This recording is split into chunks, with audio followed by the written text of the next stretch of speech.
Satan never asked Adam and Eve to worship him. The shift really is not between God and evil. It begins by making a shift from God to self, where self-will begins to reign, and me, myself, and I becomes that false Trinity that really is the center of our lives.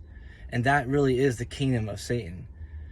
In the gospel reading today, we hear that passage where Peter is rebuked by Jesus, where he says, "Get behind me, Satan.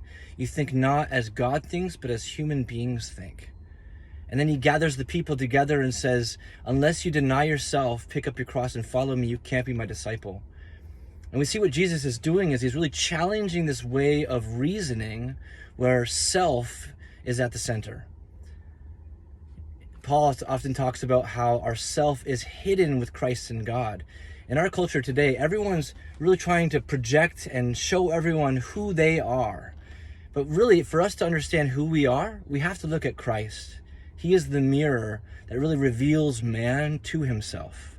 And only then, when we can understand Christ and begin with Christ, can we begin to think and act like God.